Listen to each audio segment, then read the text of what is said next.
Welcome to another GrandOldTeam podcast with just the small matter of the 237th Merseyside Derby to get through. As expected, Liverpool started strongly, looking to put the recent 7-2 defeat to Aston Villa behind them.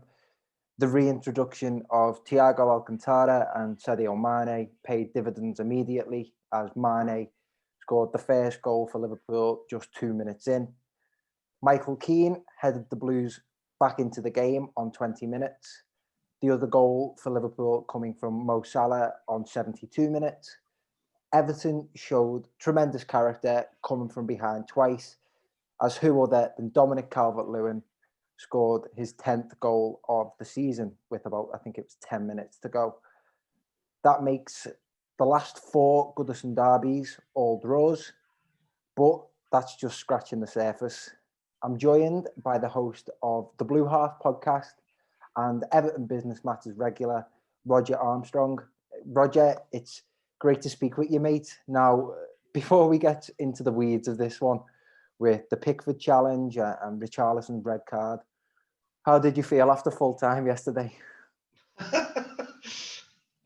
Thanks for having me on, Max. I appreciate it. I mean, I was absolutely knackered, and I hadn't even had a beer.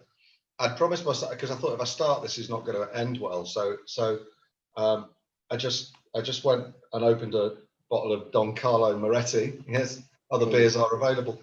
I was absolutely knackered, and I watched it on my own. But I did get very, very excited when the VAR decision went our way, and I did do a fair amount of jumping up and down and screaming at the television with a degree of obscenities aimed at Copites everywhere, and in particular Jordan Henderson. I was absolutely knackered. Derbies do this to you, they drain you emotionally. And I said in the week, it's the same challenge for us every single time. If we can keep 11 men on the pitch, we've got a chance. And yet again, yesterday, we didn't manage to do that. And if there's a late goal, it's always for them, not for us. So the script was pretty well written, sure, like yourself, in a couple of WhatsApp groups. And somebody just said, ridiculous that from Richarlison, and we all know how this ends with whatever 4 minutes to go. So I was knackered and kind of numb, really, because it hadn't all sunk in. I think it might have started to sink in now, though, and we can talk about that. Yeah, I mean, just typical, wasn't it? Really, absolute chaos from start to finish. And the first point of contention that we can jump into was that heavy challenge from Jordan Pickford on Virgil van Dijk, which ultimately saw Virgil van Dijk's derby day ended early as he was substituted off down to injury.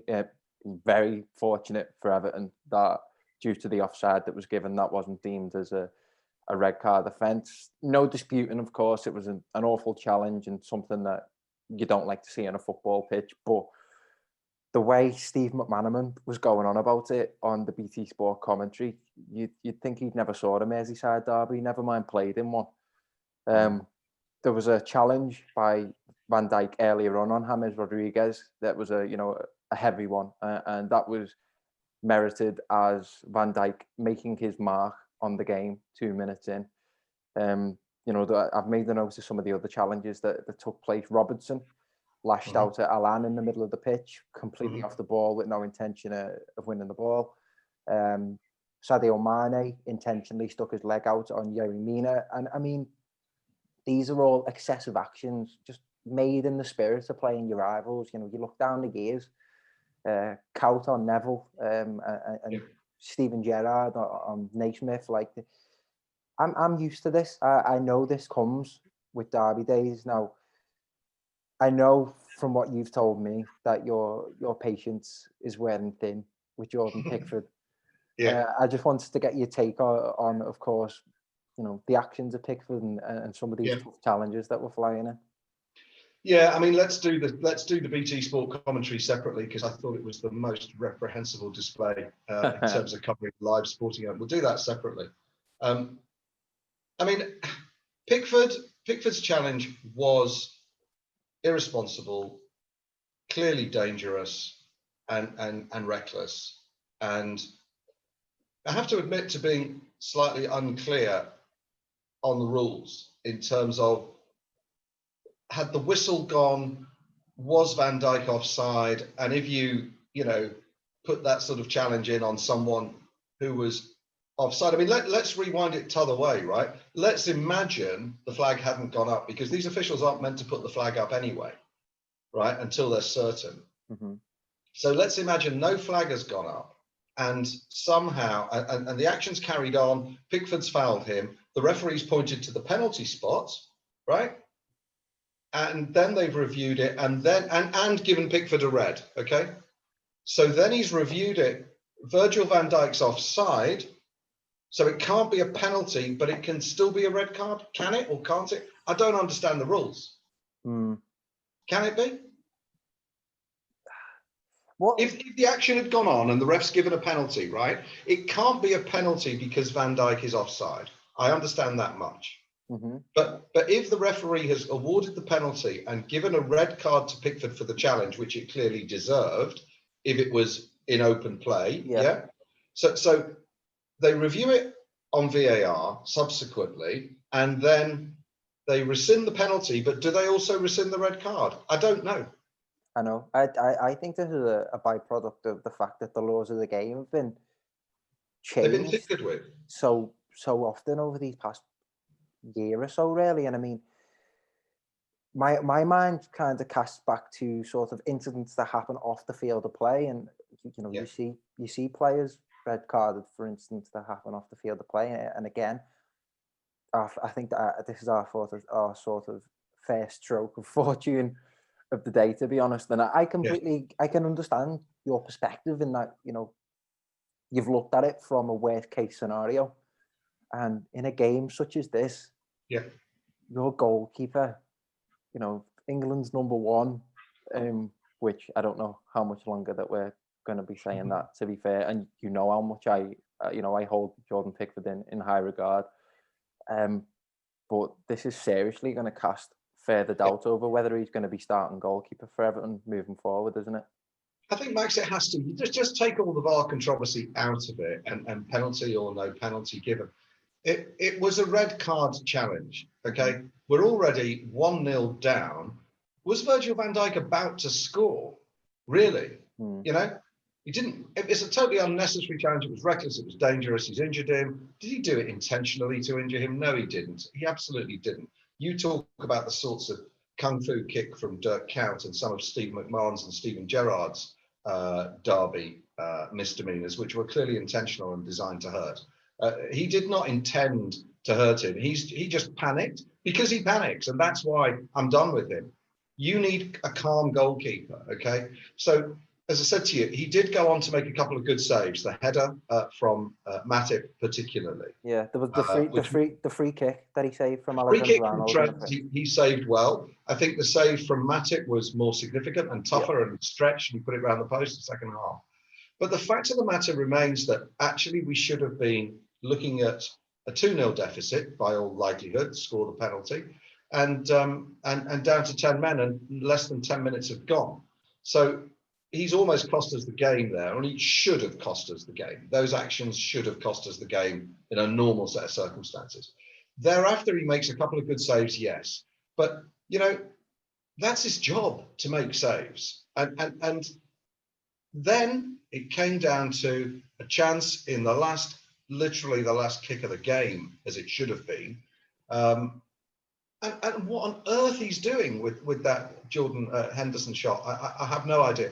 So I'm done with him. I think he needs a rest. I think he needs to either go and find himself, but I think we need a dependable goalkeeper. Now, I know what you're telling me is that you go out and buy an Alisson or an Ederson and it's 70, 80, 90 million quid. I think virtually every first choice goalkeeper in the Premier League is more dependable than Jordan Henderson. Jordan Pickford. Jordan Pickford. I just want someone who's reliable. Okay, they may not, something that's going in top bins, they don't get a fingertip to it, but they're going to save everything you expect them to save. And the problem with Pickford is almost the easier the save, the harder he makes it look. I I think that's a good point, because I'm hugely complimentary of his reactions. I think as a reaction shot stopper, his reactions are often spot on. But when it comes to like the fundamentals of his handling and things of that nature, it's where he just comes to our detriment, really.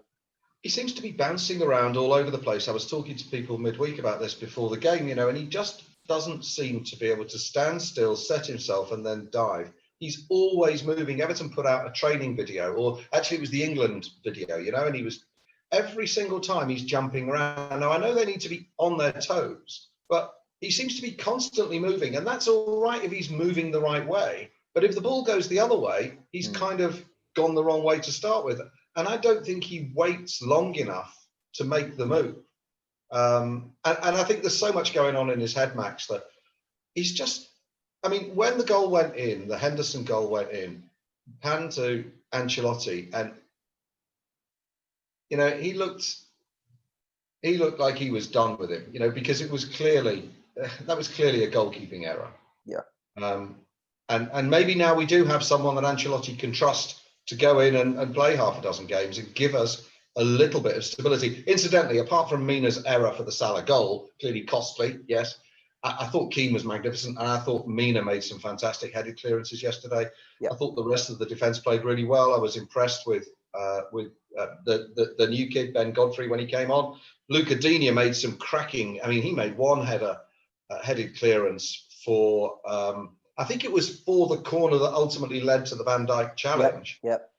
He got in behind, I don't know whether it was Mane or who, Henderson. I think it might have even been Henderson again. And he headed it away into the Gladys Street. There were some really good challenges, really good defensive play in the air yesterday from the back four.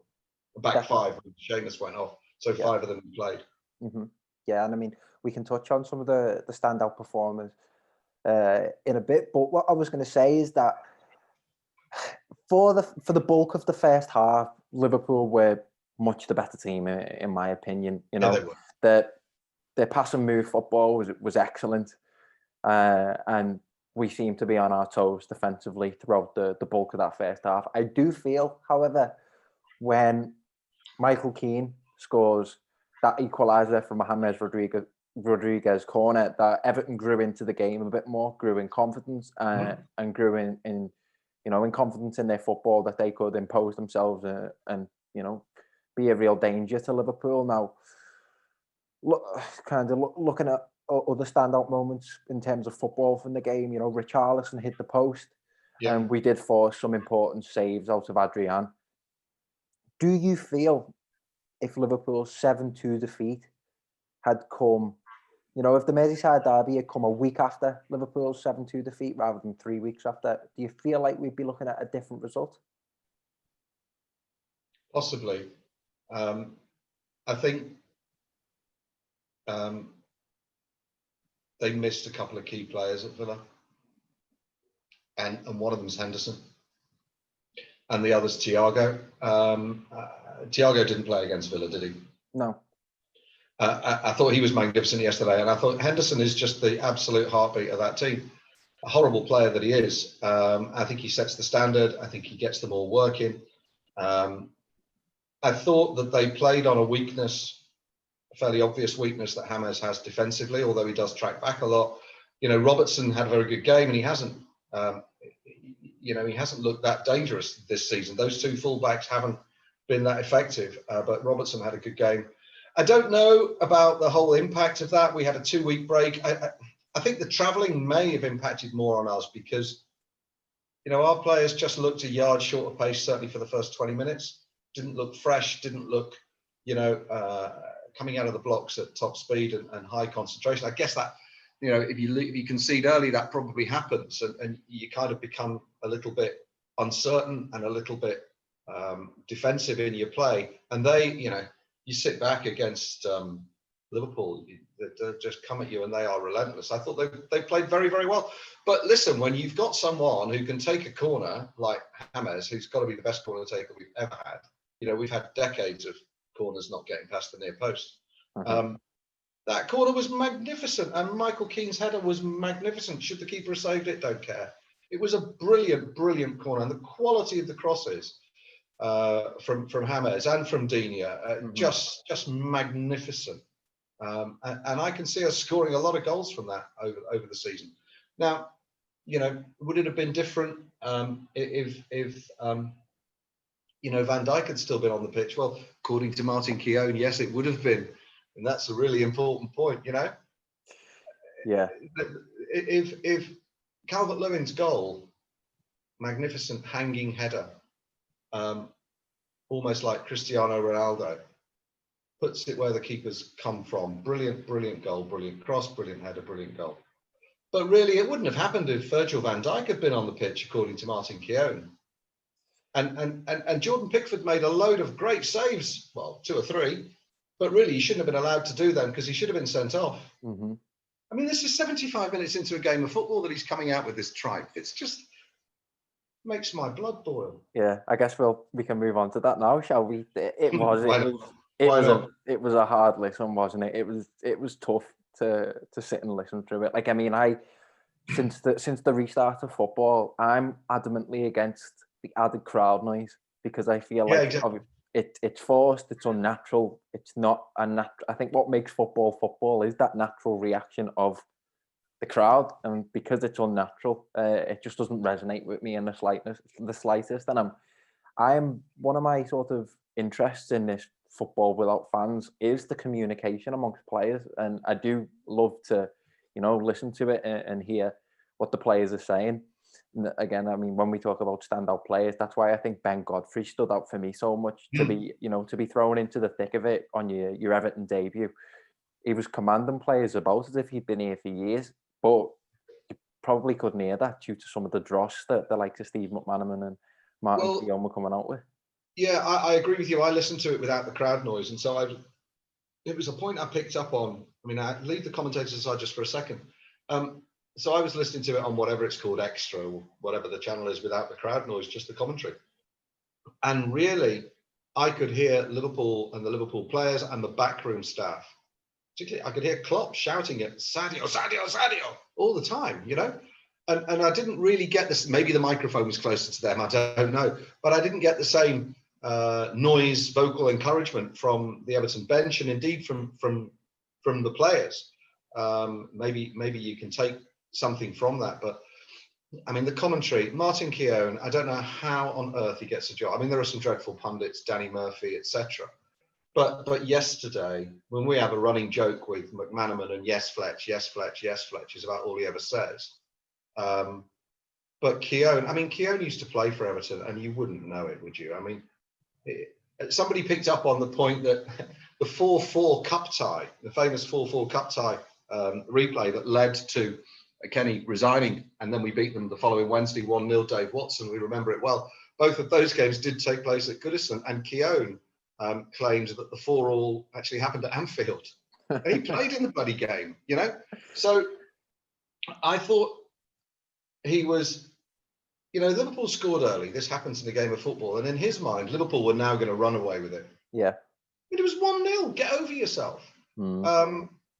Some of his comments were dreadful. Like I said, that Pickford's save shouldn't count because he should have been sent off.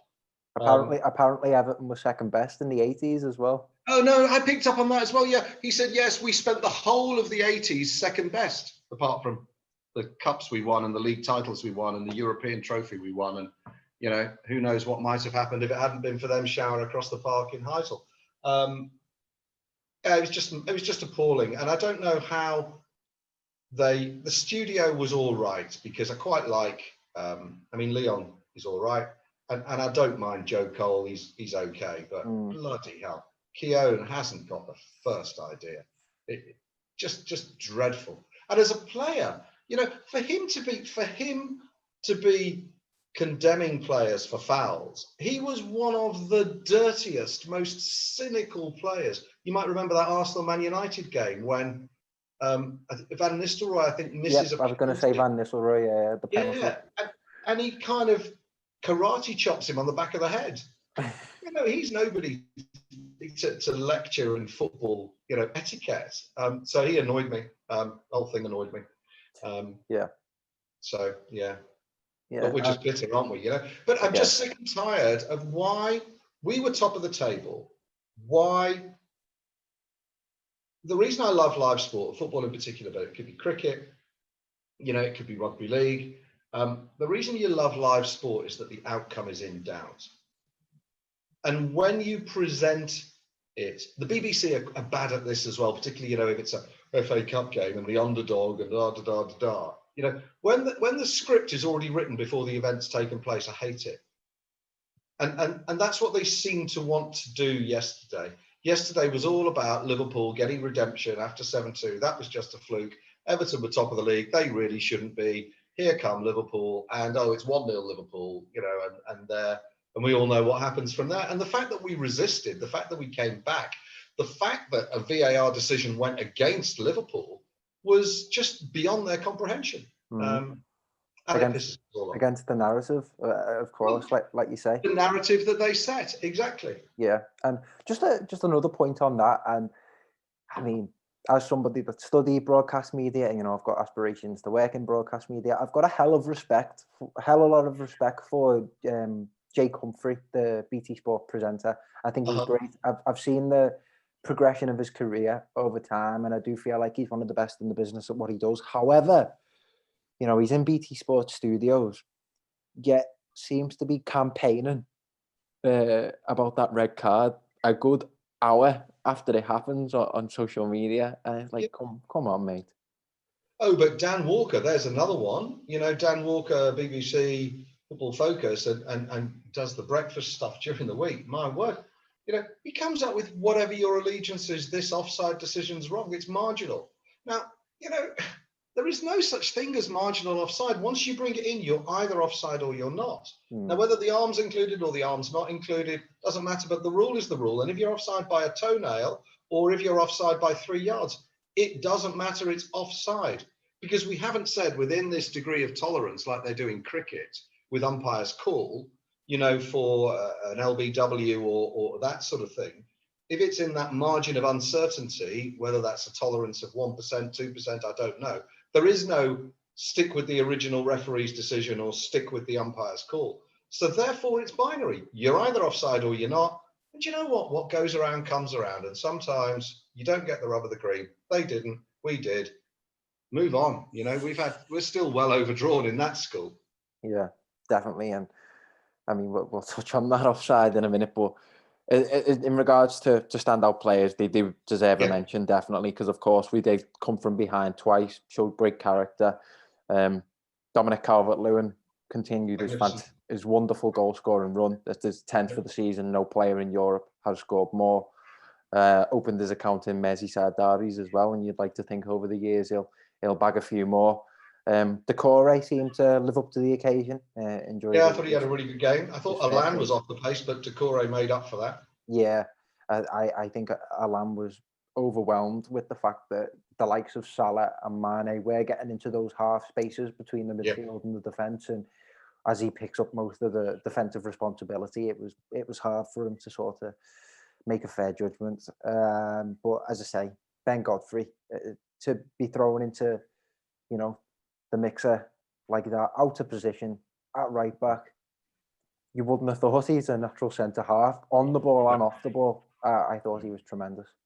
He did. He looked very good. Looked very comfortable. You know, he didn't look like he was out of position. He's a big, tall guy, so you would expect him to be more of a centre back than a full back. If just looking at him physically, but I thought he did very well. He won some challenges. He wasn't perfect, but you know, he didn't shirk anything, and you know, he was quite positive on the ball. Yeah, he definitely was. And for you, were there any other standout players that come to mind? I mean, as you rightly said before, Luca Dean again. Yeah, magnificent. On the money, defensively, offensively, took the captain's armband when Seamus went off. Yeah, I thought he was great. It's funny watching it in the first half. I thought if there was one player who was going to get sent off, it was going to be James, because he seemed to be getting, you know, he was getting little niggly fouls on him, and he wasn't having it. And I could see him, you know, having a go at the ref, getting a yellow for that, and then taking a bit of retribution and getting a second yellow. As it turned out, it was Richarlison, and he seemed frustrated. He's so often frustrated in games. You know, his body language is quite. He can look quite sullen and get down on himself. He worked as hard as he ever did. He was unlucky with that header against the post. I thought James had a he had a 7.5 out of 10 game. I was hoping for a 9, but he had a good 7.5 out of 10 game. And it was, who was it beforehand who said, I was watching a bit of the Everton live, so I'm moaning about BT Sport, and the coverage we get in the media. But I watched that Everton Matchday live thing from the club beforehand, and they interviewed Graham Stewart Diamond, and he said, the great thing about James Rodriguez is he makes the right decision 80% of the time. I mean, really?